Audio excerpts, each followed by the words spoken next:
Now, the greatest radio shows of all time.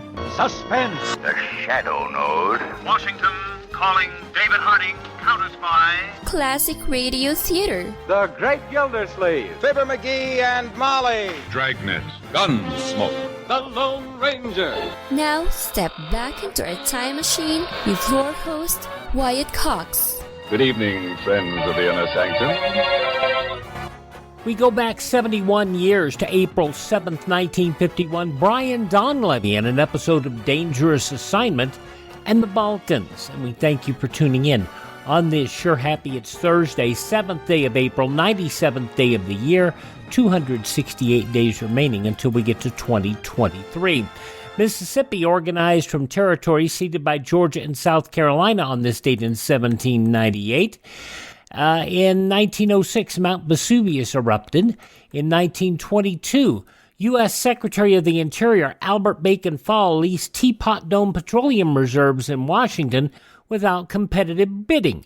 The lease is subject to a sensational investigation, and Fall, convicted of accepting bribes from the oil company, he became the first presidential cabinet member to go to prison, but no one ever convicted of paying the bribes. Prohibition repealed on this date in 1933 for beer no more than 3.2 alcohol by weight, 8 months before the ratification of the 21st Amendment. And until I was, 10, 12 years old, 3.2 beer was the only thing that was really sold much in my home state of Kansas, except for in liquor stores. Booker T. Washington became the first African American to be depicted on a postage stamp on this date in 1940. It was on this date in 1945 the Japanese battleship Yamato, the largest battleship ever constructed, sunk 200 miles north of Okinawa. It was on this date in 1954 President Eisenhower gave his domino theory speech on the spread of communism during a news conference that would become the justification for involvement in Vietnam. IBM announced the System 360 computer on this date in 1964. It was about the size of most offices. I mean, I'm not talking it would fit in an office. It was the entire office. President Nixon announced his decision to increase the rate of American troop withdrawals from Vietnam.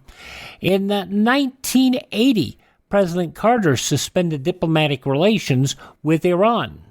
The United States of America is breaking diplomatic relations with the government of Iran. The Secretary of State has informed the government of Iran that its embassy and consulates in the United States are to be closed immediately. All Iranian diplomatic and consular officials have been declared persona non grata and must leave this country by midnight tomorrow. Carter acted hours after Ayatollah Ruhollah Khomeini ruled that 50 American hostages have to remain in the hands of the militants occupying the USS Embassy in Tehran until the new Iranian parliament decided their fate. The hostages released January 20th, 1981, after 444 days of captivity. In 1990, John Poindexter found guilty of 5 charges for his part in the Iran-Contra affair, but the conviction reversed on appeal. The World Trade Organization ruled in favor of the U.S. in its long-running trade dispute with the European Union over bananas. It was on this date in 2003 that U.S. troops captured Baghdad and Saddam Hussein's regime fell 2 days later. An Amtrak train jumped its tracks in a swampy area of the Mississippi Delta on this date in 2004, killing a 68-year-old passenger and injuring more than 60 other people. Here's one of the passengers. We was watching some kind of movie, and then all of a sudden the train started jumping up and down, and then all of a sudden it tilted over to the right. The 9-car train traveling from New Orleans to Chicago derailed near the town of Flora, tumbling off a trestle 5 or 6 feet, approximately 25 miles north of Jackson. And it was in 2006 a British High Court judge rejected claims that Dan Brown's best-selling novel The Da Vinci Code breached the copyright of an earlier book. Now, Michael Bagan and Richard Lay had sued publisher Random House, claiming that Mr. Brown's book appropriated the architecture of their book, The Holy Blood and the Holy Grail, which was published in 1982 by the same publishing house. Here's Gail Rebuck, the Random House chairman and chief executive.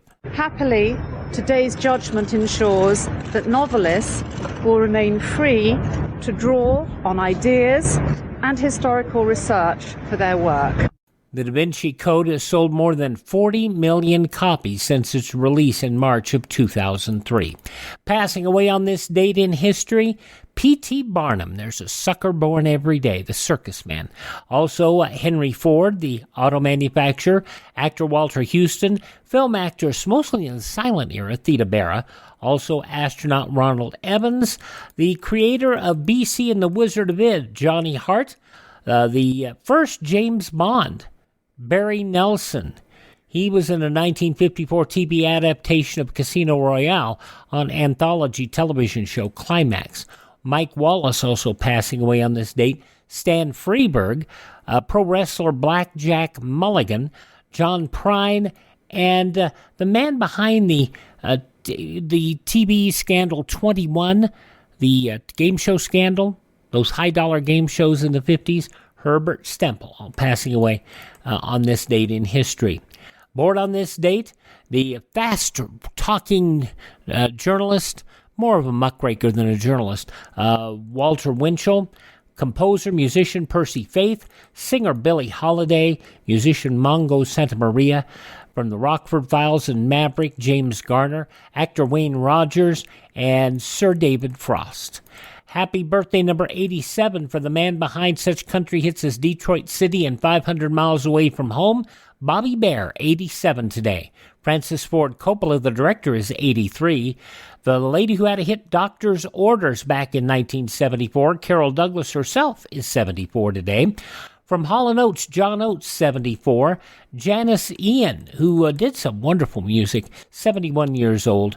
Actor Jackie Chan, 68. Russell Crowe, 58. Bill Bellamy, the comedian, 57. And actor-producer Kevin Alejandro is 46.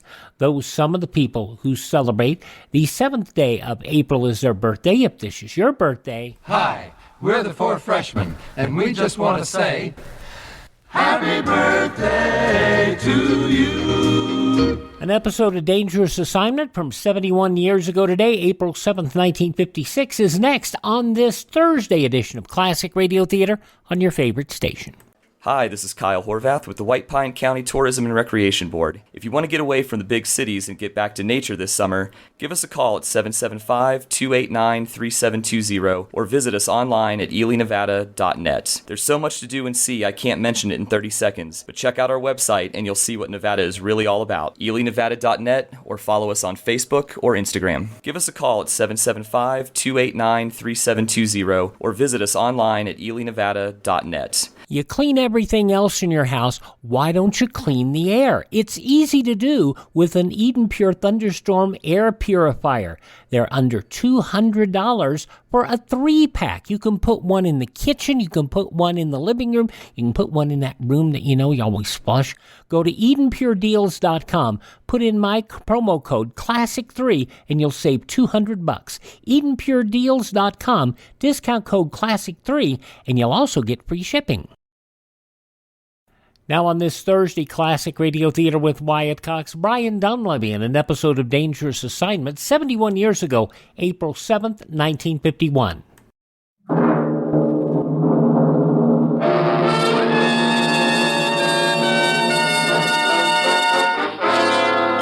Dangerous Assignment, starring Brian Donlevy as Steve Mitchell.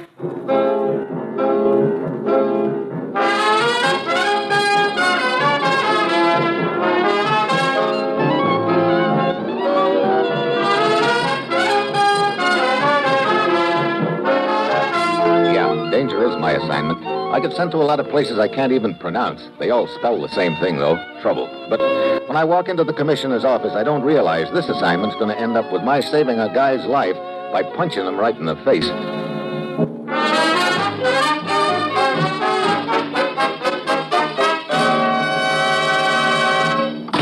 Morning, Commissioner. Ruth said you wanted to see me. I do, Steve. What's the deal this time? The Ketnick talks. He does? No, it is. Hey, what is this, the vaudeville routine? Yeah, you're on first. How am I doing? Well... look, you better start from the beginning, huh? Steve, tomorrow representatives of 2 Balkan countries are to meet in the border town of Ketnik. Huh? And don't start that again. To engage in some informal but highly important talks. To see if they can't iron out some of the difficulties that exist between them. Sounds like a good idea, Commissioner. Maybe more countries should do a thing like that, huh? Ordinarily, it would be a good idea, Steve, but there are 2 factors present in the situation that give the whole thing a slight aroma. What do you mean? In the first place, one of these countries, let's call it Country A, is controlled by interests which have a long-standing reputation for not wanting to smooth things out. I see. Not only that, according to our information, they have their eyes on Country B and would like some excuse to move in. Well, granted that these Ketnik peace talks don't smell so sweet under those circumstances, what business is this of ours? Ordinarily, it wouldn't be. But General Traska, the representative from Country A, has contacted us undercover and wants to talk to one of our agents. You've been elected. What does he want to talk about? We don't know, except that whatever it is, he insists on complete secrecy. I don't like it, Commissioner. It could be some sort of a trick. I don't like it either, Steve, but we've got to go along with it and find out what General Traska has on his mind. Why? Because he's offering us bait we can't refuse, the return of File 72 with the seal unbroken. What? That's right. As you know, File 72 is a plan of our troop dispositions in Europe. It was stolen from this country 2 weeks ago. But how did General Traska get his hands on it? Who knows? And at this point, who cares? It's vital that we get that file back, Steve. Okay, how do I go about it? Well, here's the schedule. General Traska is flying his own plane across the border to Ketnik sometime tomorrow night. The next day, he's holding a press conference. You're going to attend the General's press conference, posing as a foreign correspondent. When you ask the General a certain question, that will identify you to him. Sounds like quite a lot of hocus-pocus. The General insists on absolute secrecy. And as I said before, we'll have to go along with him for the time being. Now, Steve, get over to Ketnik and find out what's on General Traska's mind. And most important, bring File 72 back with you. Well, that's it. You've got your assignment. Good luck.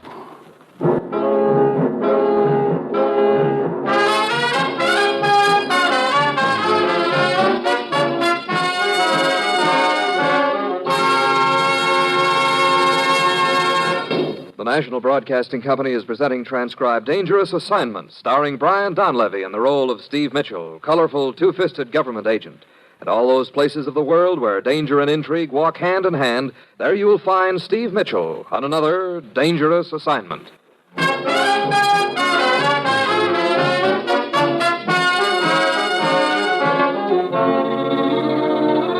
Sure, I've got my assignment. Just a simple matter of dropping in on a trouble spot in the Balkans and arranging a secret talk with an unfriendly general right under the noses of several assorted diplomats, cops, and correspondents. A real cinch.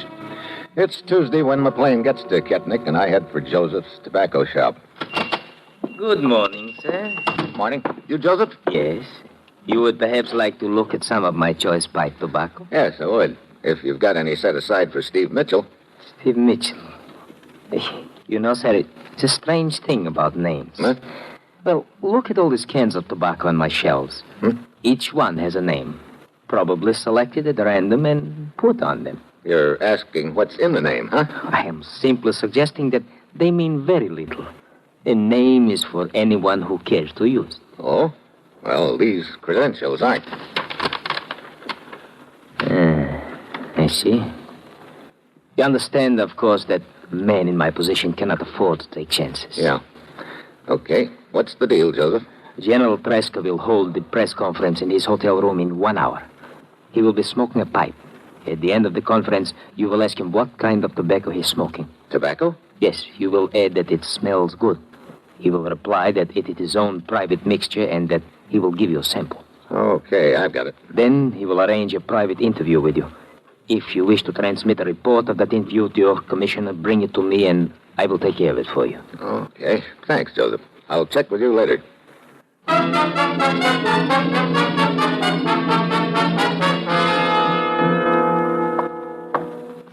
Good morning. Hi. Is this General Traska's room? Yes, the general is inside. Thanks. 1 moment, please. What's the matter? Why do you wish to see the general? What's it to you? I assure you it is a great deal to me. You will please answer my question? Look, before I start answering questions, I'd like to know who's asking them. I am Captain Ricci of the military. Oh, I see. Most members of the military wear uniforms. On certain occasions, it is better not to. Now you will please tell me why you wish to see General Traska. He's holding a press conference, and I'm a newspaper correspondent. Your credentials, please. There you are, Captain. So, Steve Mitchell, Trans-Ocean News Service. Well? They appear to be genuine. Appear to be? Brother, you're really a cautious guy, aren't you? In the present situation, caution is essential, Mr. Mitchell. Just what is the present situation, Captain? One of extreme tension between my country and the country represented by General Traska. I have been selected as the General's bodyguard while he is a guest of this country. I see. Well, if you'll quit bodyguarding that door, I'd like to get in on that press conference. Of course. I'll probably be seeing you. You may count on that, Mr. Mitchell. As long as this conference is in session, you will be seeing me frequently. And so, in conclusion, gentlemen of the press, I would like to say simply that I came to this country as a representative of my government in peace. We seek nothing more than a friendly understanding that would pave the way toward a lasting brotherhood between our two countries. Are there any more questions? Thank you, gentlemen. General Traska. Yes? I wonder if you'd mind telling me what kind of tobacco you're smoking. It smells good. Not at all, sir, not at all. It happens to be my own private mixture, but I would be glad to give you a sample of it. Thanks a lot, General. There's no trouble at all. General Traska ushers the other correspondents out the door. I start to hang back, but he gives me a slight shake of the head. Then I see why. Captain Reekie out in the hall is counting noses as the reporters leave, so I go down into the lobby and wait. 5 minutes later, the general comes down and goes over to one of the house phones. I follow him. He picks up the receiver, but holds the hook down with his finger. I do likewise to the phone next to him. Keep your back turned to me, Mitchell. Okay. You got file 72, General? Yes. Is the seal still unbroken? Yes. Okay, what's on your mind? You and your country are businessmen, Mitchell. I'm certain you will approve of my little plan. That all depends on what your little plan is, General. Let us say that your country is not in sympathy with the form of government which now exists in my country across the border from here. Well, I guess you can safely say that, all right. So what? So perhaps the form of government in my country could be changed. Yeah? Who's going to change it? I am. You? Let's have that again. My plans have been completed for weeks. I have key men in certain spots, and I will have a major part of the army behind me. You know, a thing like your planning could get pretty bloody. The end justifies the means. Oh? Just what kind of government are you planning to install in your country? I and my followers are tired of these bungling, mediocre bureaucrats who have been running our country. What we need is a strong leader, one who will rule with an iron hand. I am that leader. Mm-hmm. You know, it seems to me I've heard this tune before a few times.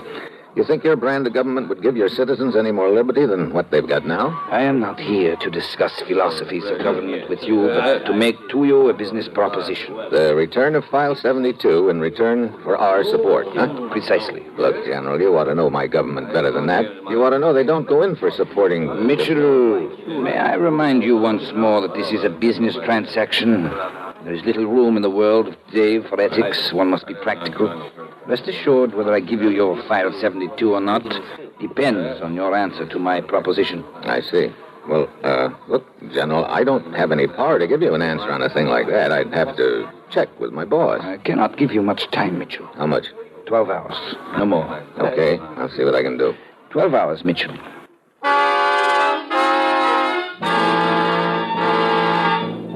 Traska hangs up his phone and heads back upstairs. I know I've got to get word to the commissioner, so I go back to Joseph's tobacco shop. There's no one in the front of the shop, so I head for the back room. Dark in the room. Suddenly I hear a sound. Something creaking. I hit the light switch. Then I spot Joseph, and I know that he's just gone out of business. You can't sell much tobacco when you're dangling from the end of a rope.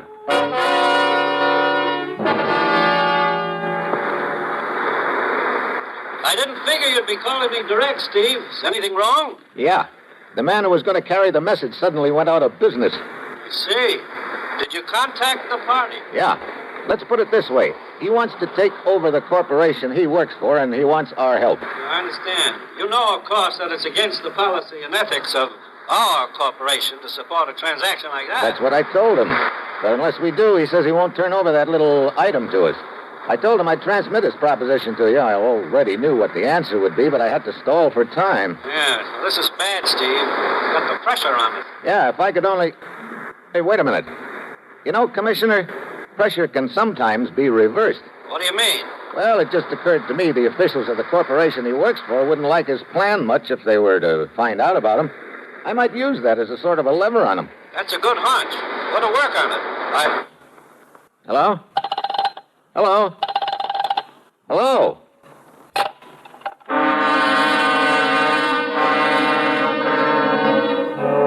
The phone's dead. It's obviously been cut. I ease over to the window, and there are loose wires dangling. Then I hear someone at the front door, so I slip out the back door and head for General Traska's hotel. It looks like somebody's onto the General. That means I've got to move fast. Just as I'm entering the lobby, there's a commotion on the street outside.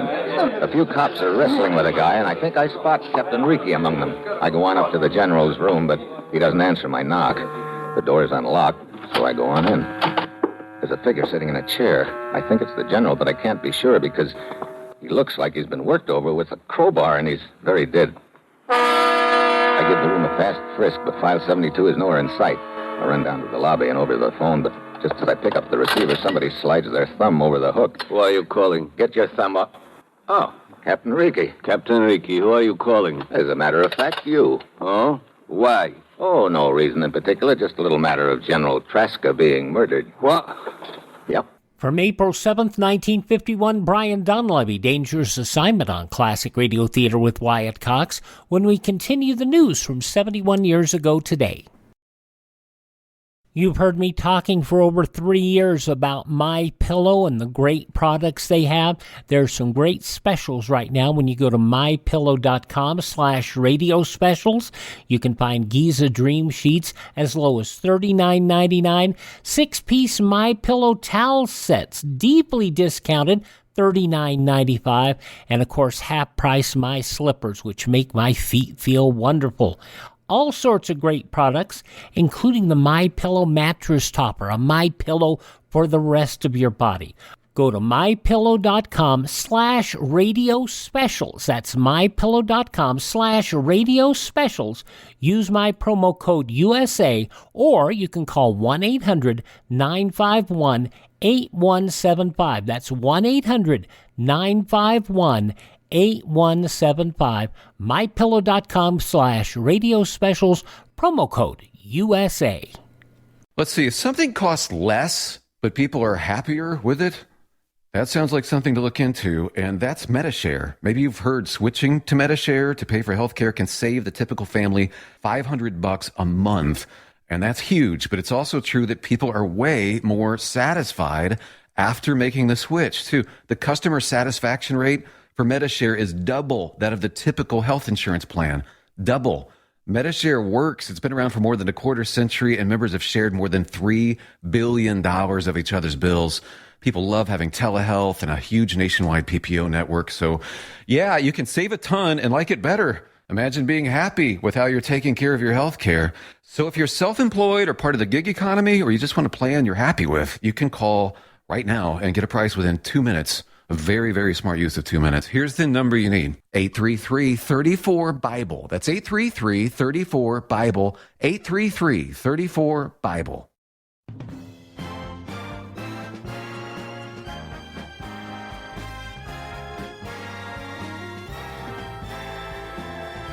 Thanks for tuning in to Classic Radio Theater on your favorite station. An episode of Dangerous Assignment starring Brian Donlevy from Saturday, April 7th, 1951. In the newspapers of that Saturday, 71 years ago today, these were some of the headlines. Are the Russians moving nearer to intervention in the Korean War? Moscow radio told the world last night there is nothing to report of Russian troops in Manchuria, but from Formosa came Chinese nationalist claims that the Chinese Reds in Russia are meeting in Peiping to bolster Red forces in Korea. In Washington, U.S. Air Force headquarters said enemy air power in Manchuria is being strengthened and added that new Chinese Red armies have moved into Korea. UN delegates at Lake Success indicated they believe the Red buildup in Korea might be linked to peace talks. On the question of use of Chinese nationalist troops in the Far East trouble spots, the White House said yesterday the U.S. policy on the matter was unchanged. Meanwhile, UN armies continue to roll north on the Korean fronts. Atomic spy David Greenglass, who helped doom his sister and her husband to death, got off yesterday with a 15-year prison sentence. It was his reward for key testimony, which the government convicted higher-ups in an international wartime ring of Russian boss spies.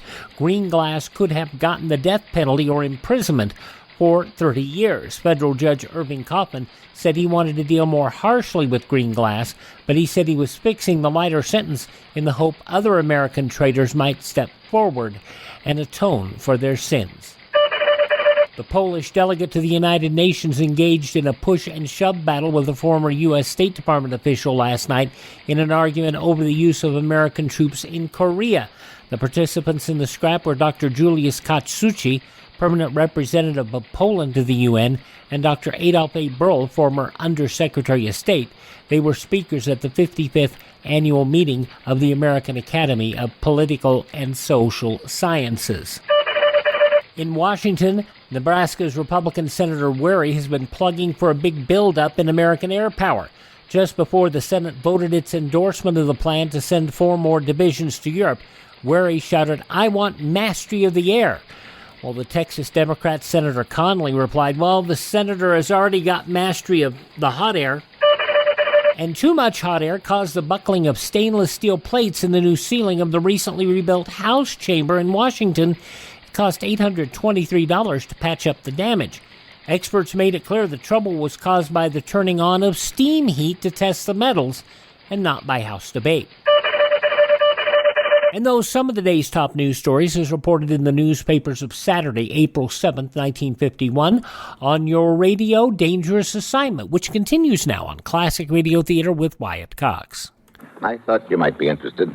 Being his bodyguard, pretty careless of you, or maybe was it a little more than just carelessness? Mr. Mitchell, I warn you, I have too much on my mind right now to have any patience with the morbid inventions of a cheap journalist. Oh, so I'm just imagining the whole thing, huh? Well, if you'd be kind enough to step upstairs, I'd be glad to show you my morbid invention, sitting in a chair with his head bashed in. Very well. For the moment, I will indulge your imagination. Come, we will visit the general's room.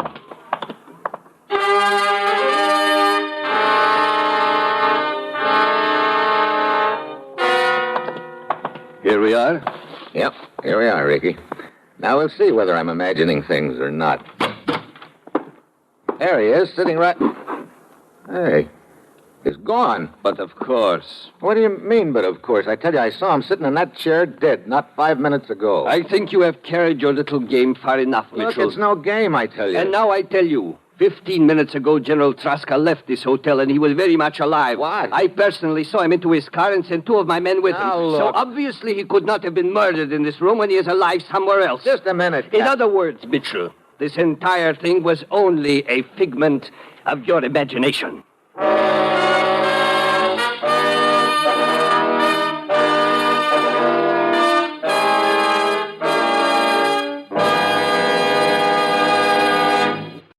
From 71 years ago, April 7th, 1951, Dangerous Assignment on Classic Radio Theater with Wyatt Cox.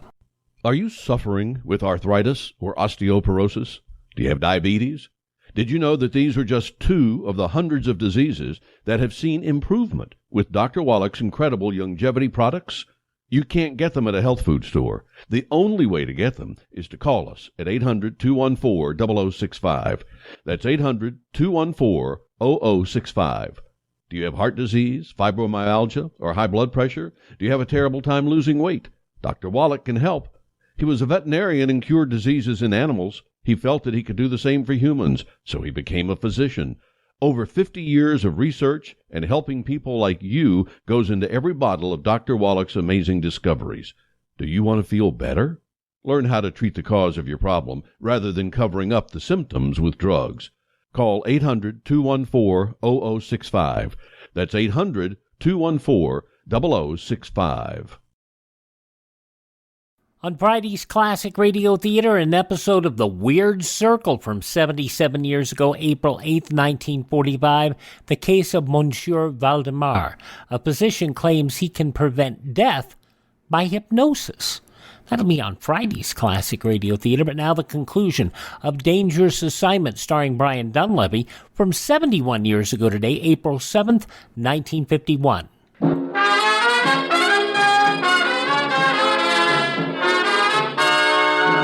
You're listening to Dangerous Assignment, starring Brian Donlevy as Steve Mitchell.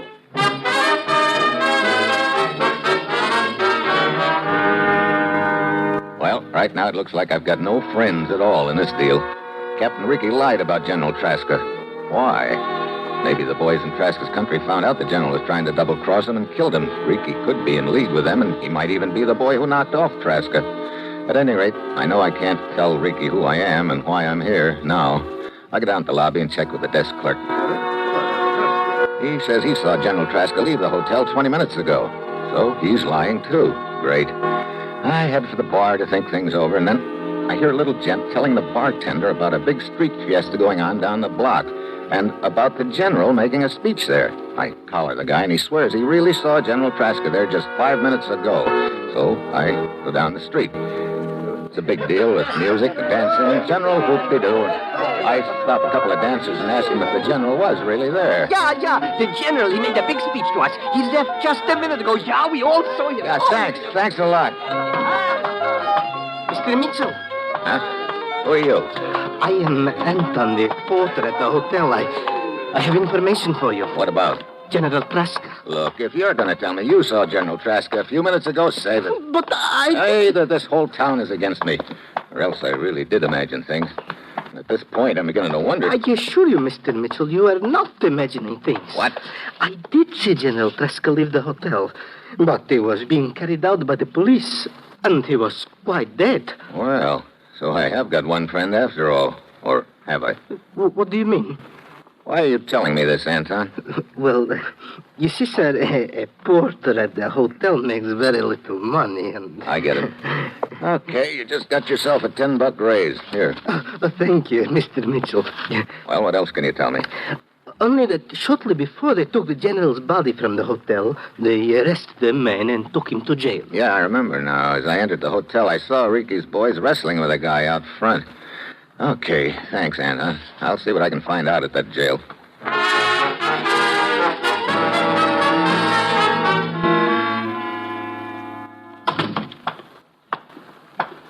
What do you wish? You in charge here, Sergeant? Yes, why? I understand you arrested a man near the hotel earlier this evening. I know nothing of such, Louis. Now, look. As you see, there is no such entry here in the records. Well, that doesn't surprise me, but do you mind if I take a look back there in the cell block? No one can go in there without a pass. I see.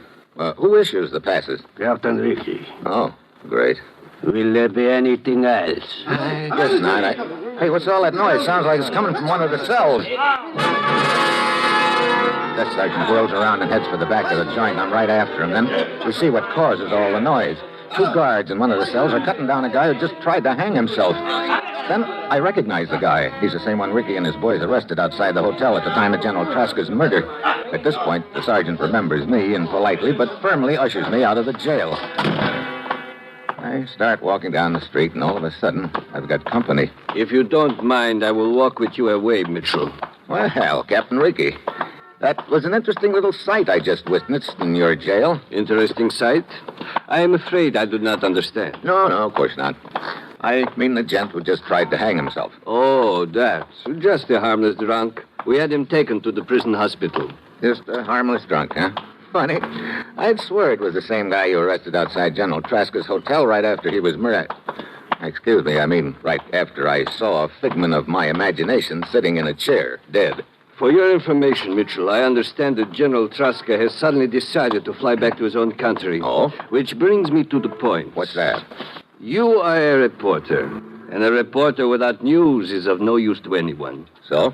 So there is no longer any news here in Ketnik. Well, maybe I suddenly like it here. The conference has been canceled. The general is leaving. I should think there would be other places where you could find much more news to write about. Okay, I got the message. And if I don't get out of town? It would be unfortunate if you had to write a story about an accident, Mitchell. My own, of course. The next train leaves in 1 hour, Mitchell. I sincerely hope I will not see you here in Ketnik after that.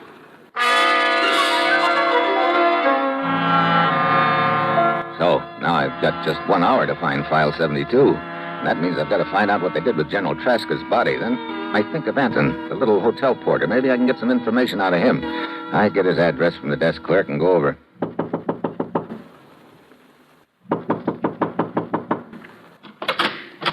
Yes, what... Mr. Mitchell, what are you doing here at this hour? I want to talk to you, Anton. But this is late. Look, are you still interested in increasing your salary? But of course. Here's another 10. What do you wish to know? You say you saw the police take General Traska's body out of the hotel. Yes. Also his clothing and briefcase. Do you have any idea where they took them? Why, no, none at all. Anton, you must help me. Drovich, you fool. Hey, this is the guy who tried to hang himself in jail. Drovich, I could kill you for your stupidity. You must protect me, Anton. I pretended to attempt a suicide knowing you would take me to the hospital. I escaped from there, but now the police are turning the city upside down to find me. Hey, what's this Shut all about? up, Drovich. This man is a newspaper correspondent. I don't care what he is. You must protect me. It was on your orders I killed the general. Drovich! You had me brought across the border when we learned that the general was going to betray us. You said you would protect me, but now I see you never intended to. No, I'm not. No! And you next, Mitchell. Sorry, Anton. Stay right where you are, Mitchell. Drop that gun. Well, Captain Ricky. I said drop it. Okay. I sort of expected to see you around here along about now. And I am not surprised to see you here. You had Drovich kill General Traska. Now he has outlived his usefulness, so you kill him. Look, that's a pretty neat attempt to cover up, but it won't work, Ricky. Anton there on the floor killed Drovich, and he was about to do likewise to me when I jumped him. It does not matter who killed Drovich. Your plan to create an incident over the killing of the general will not work. I have kept his murder a secret so far, and it will remain a secret. Incident? Look, I don't follow you. It is obvious. Your interests learned that General Traska was trying to betray you. You have also been looking for an excuse to start trouble with my country. Here was a golden opportunity to accomplish both things at once. You had Traska killed here in my country, then sought to make it public, hoping this would create an incident which might provoke war. So that's why you've been keeping the murder a secret. Huh. I guess that's one for the book. You've been thinking I was working with those interests, and I've been thinking the same thing about you. It is more than a thought about you. It is a fact. I think it's about time we laid a few cards on the table, Ricky. Or should I say credentials. Here, take a look. It will do you no good to... Wait. Yeah, that's what I mean. United States government. That's right. When you started lying about Traska's murder, I thought you were working with the killers. That's why I didn't show you those credentials before. I owe you an apology, Mr. Mitchell. That's okay.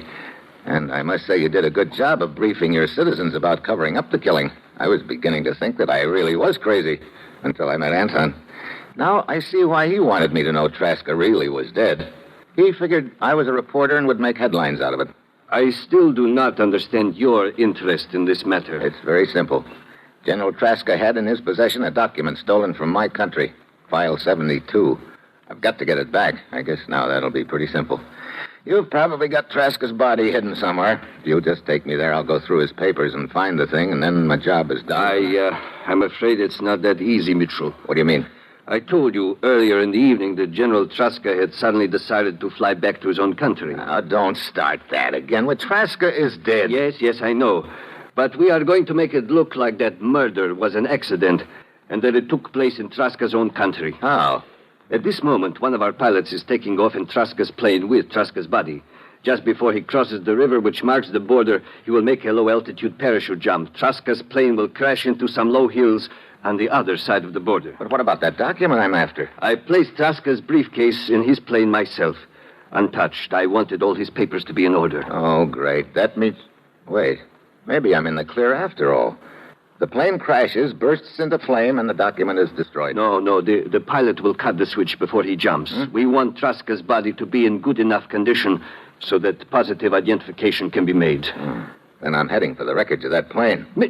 Mitchell, are you crazy? Are you insane? It will mean crossing the border and trying to escape detection by their patrols. Don't worry. I know exactly what it means. Then you must not. I also know I was sent over here to get File 72, and I'm going to get it. But, Mitchell... Where will I find that wreckage? You cannot make it alone. Then I'll find out. Are you determined to go? What do you think? I think I had better go with you. Come.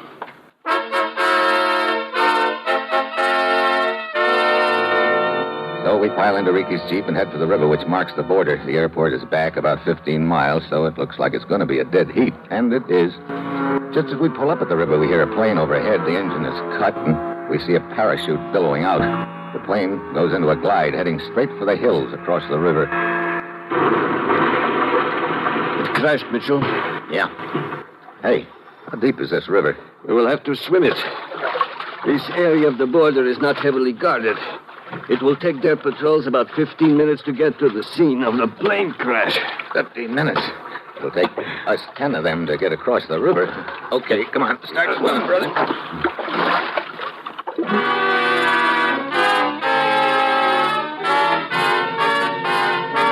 There's the wreckage of the plane on that rise ahead of us, Mitchell. Yeah, no one in sight either. Good. We must work fast. I'm certain they heard the sound of the crash and will send a patrol. Here we are. Fuselage is still pretty much in one piece. Here, help me pry this door open. All right. There. There's the general's body, all right. Where'd you put his briefcase? Behind the seat. Okay. Brother, this plane is really torn apart. You got a flashlight, Ricky? Yes. Bring it in here. I can't see a thing. Very well. Watch it. There's a lot of jagged metal around. Yes, I see it. Okay. Flash your light around. Wait a minute. There's the briefcase. Hurry up, Mitchell. Hold the light steady. There. You see it? Not yet, but it's got to be in here with those papers someplace. Huh?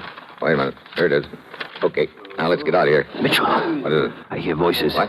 Wait a minute. I'll take a look out of one of the holes in the side of the plane. Oh, brother. Who is it? 2 soldiers, and they're heading this way. Mitchell, if they discover us here, the whole plan will be ruined. Yeah, we'll also be slightly dead. Let's get out of the plane. Too late. We're too close. They'd see us. But what will we Get back towards the tail. That's it. Now, get down. Keep quiet. They'll see us. Quiet. Well, this looks like one of our planes, Dimitri. Shine your light in the window and we will see who... It's General Traska. General Traska? Stay on guard here, Dimitri. I will report this at once. Yes, Lieutenant. Mitchell, we are done for now. We cannot escape with the soldiers standing guard near the plane. Sooner or later, they will discover us. Yeah. Looks like we're cooked unless... Wait a minute. What is it? Oh! Mitchell, you fool! Why did you hit me? Lieutenant! See, he heard us. What is it, Dimitri? Quiet. The general is still alive. What? I just heard him groan. Quick, then. Help me get him out. We must get him to a doctor at once. Yes. There. Now, help me carry him. Hurry. Well, I must admit, you are a resourceful man, Mitchell. Looks like the coast is clear. Okay, we'll slip out the other side of the plane and head back to the river. Mitchell, one thing bothers me. What is it? Why didn't you just groan yourself instead of hitting me? I wanted to make it sound convincing. I am not convinced. Ah, you're a skeptic. One moment. What is it now? Just this. Hey, what's the big... Now I am convinced. I do groan much better than you. All right, come on. Let's get out of here, you...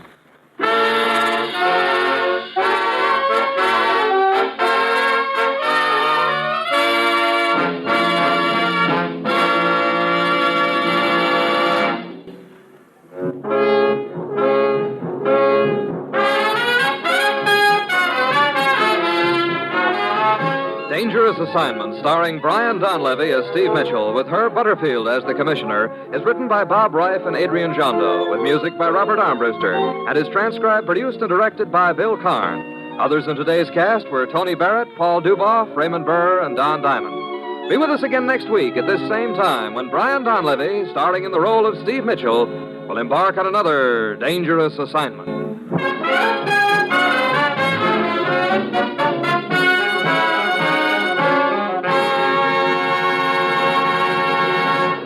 From April 7th, 1951, Brian Donlevy in Dangerous Assignment on Classic Radio Theater with Wyatt Cox. Would you do me a favor and thank this radio station and support their advertisers? It is their kindness and courtesy that allows us to be here with you each and every Thursday at this time. Also, the advertisers pay the bills. So we appreciate them paying the bills for this radio station to be on the air. Also, if you miss a day on this station, you do not have to miss a single show.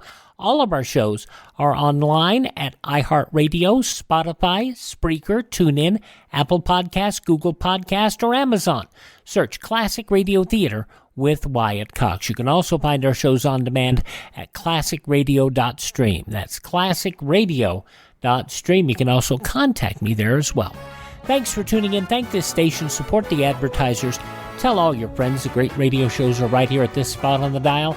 Classic Radio Theater with Wyatt Cox on your favorite station.